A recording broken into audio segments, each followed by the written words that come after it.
camping-caristes, bonjour. Je vous rappelle brièvement la mésaventure qui m'est arrivée avec mon camping-car Rapido, motorisé par un moteur Ford Puma. J'ai 90 000 km au compteur quand, en juillet 2019, roulant sur une autoroute en Hollande, mon moteur se met à dégager une énorme fumée noire, puis à ralentir. Par chance, un espace de verdure me permet de me garer sur le bas-côté. Ensuite, remorquage jusqu'au premier parking, pris totalement en charge par la police routière hollandaise. Ceci est à signaler. Le lendemain, mon camping-car est au garage le plus proche. Le diagnostic est sans appel. Casse du troisième piston et de l'injecteur. Remorquage jusqu'en France le lendemain. Donc de retour en France, je laisse mon camping-car au garage qui va procéder à un échange standard et en profiter pour changer quelques organes fatigués.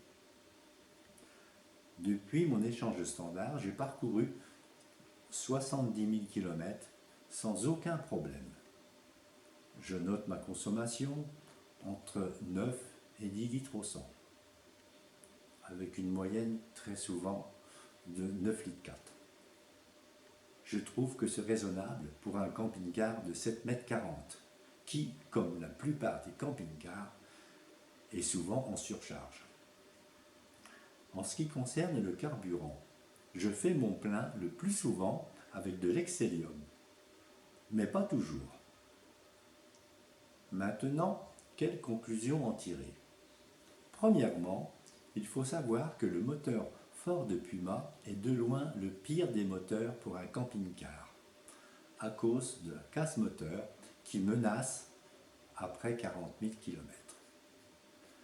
De nombreuses recherches sur Internet montrent que des dizaines de milliers, je dis bien des dizaines de milliers d'utilisateurs de ce type de moteur ont connu des pannes, et le plus souvent exactement similaires à la mienne, c'est-à-dire casse du troisième piston et des injecteurs.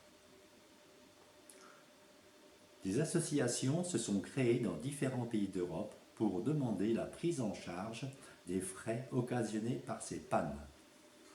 Malheureusement, la réponse de Ford est presque toujours un refus de prise en charge. Par contre, et toujours selon mes recherches, et dans une moindre mesure ma propre expérience, il semble que les moteurs qui ont fait l'objet d'un échange standard ne rencontrent plus ce type de problème. Alors, que conseiller? Si vous envisagez d'acheter un camping-car, compte tenu des centaines, voire des milliers de témoignages que j'ai recueillis, je vous déconseille absolument la motorisation Ford Puma. Dans le cas où le véhicule est équipé d'un moteur Ford Puma avec échange standard, je serai plus nuancé. Car jusqu'à présent, je n'ai jamais entendu parler ni lu d'une nouvelle casse moteur. Dans mon cas personnel, je ne peux m'avancer au-delà des 70 000 km, distance que j'ai parcourue depuis mon échange standard. Selon diverses informations et sources, les moteurs Ford Puma, qui équipaient il y a une quinzaine d'années fourgons et camping-cars, étaient fabriqués en Turquie et avaient un vice de fabrication. Vice que l'on ne rencontrerait plus sur les échanges standards qui, eux, sont fabriqués dans une autre usine. Avant ce camping-car à moteur Ford Puma, j'ai eu un camping-car motorisé par Fiat et quand je l'ai vendu, le moteur avait 160 000 km et tournait encore très bien. En ce qui me concerne, je suis catégorique.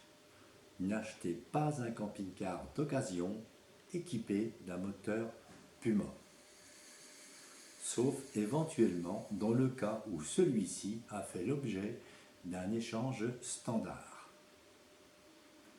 J'espère que cette vidéo vous sera utile. Je tiens à préciser que je n'ai aucun lien, ni avantage, ni intérêt avec aucun fabricant de camping-car ou de moteur. Merci, au revoir.